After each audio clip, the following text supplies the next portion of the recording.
এখন বাজে হচ্ছে কটা 11:45 11:45 সামনেই দেখতে পাচ্ছ সমৃদ্ধি শেষ হওয়ার এটা কি টোল গেট এটা এখানে সমৃদ্ধিটা শেষ হলো মানে পাক্কা 7 ঘন্টা লেগেছে আমাদের এই সমৃদ্ধি হাইওয়েটা ক্রস করতে তো এই হচ্ছে পাখি টানার মতন টোল গেট মানে এরপরে ও আচ্ছা ধনুক ও আচ্ছা আচ্ছা দূর থেকে দানা লাগছিল বাহ দারুণ বানিয়েছে এই আমরা সমৃদ্ধি 1200 টাকা টোল কাটবে কমপ্লিট করলাম এখানে 1200 টাকা টোলটা খাঁচ করে কেটে নিল এবার আমরা নাগপুরে মানে নাগপুরে ঢুকে গেলাম আর কি মনে হয় পরে বড় লঙ্কা এইখান থেকে রাস্তা হারিয়েছিলাম ঠিক আছে 10 দিকে ঘুরছিলাম কলকাতা থেকে আসার সময় ওই রাস্তায় উঠছি আবার হ্যাঁ নেমে আবার উঠছি সমৃদ্ধি কমপ্লিট করার পরে তো নাগপুর আমরা ভেতরে যাইনি তো আমরা উপর দিয়ে মানে টাচ করে বেরিয়ে এসেছি এখন বান্ধারা বলে একটা জায়গা সেখান থেকে মানে লেফট টার্ন ওটা জিপিএসে দেখিয়ে দেবে লেফট টার্ন নিয়ে এবার আমরা টুয়ার্ডস রায়পুর যাচ্ছি ওই রাস্তাটাই ছিলাম উপরের রাস্তাটাই ছিলাম ওখান থেকে নিচে চলে না হ্যাঁ ওই ওপরে যে রাস্তাটা দেখা যাচ্ছে ওখান থেকে আমরা ঘুরে নিচে দিয়ে এবার সোজা রায়পুর যাবো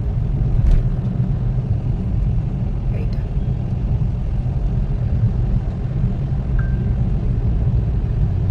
হ্যাঁ এই যে রায়পুর সোজা রায়পুর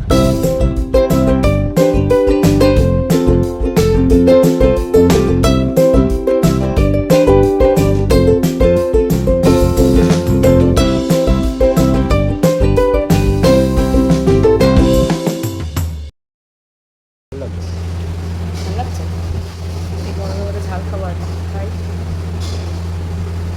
ভালো বানিয়েছি বাড়ি সব উড়ে গেল মাংস এটাই ডিজাইন কাপড় মানে পরাই আমরা একই গ্রেভি দিয়েছি ওই গ্রেভিটা একই ইউজ করে শুধু চিকেন হলে চিকেন মাছ হলে মাছ ওই জন্যই বললো যে গ্রেভি সব একই মাশরুমগুলো বলেনি রকম ছত্তিশগড় যাওয়ার পথে আমরা রাস্তার ওপরেই কোনো এক রেস্তোরাঁতে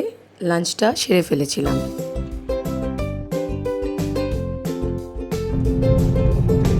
মহারাষ্ট্র স্টেট ক্রস করে গেছি বর্ডার ক্রস করে গেছি এখন আমরা রায়পুরের দিকে 138 কিলোমিটার মাত্র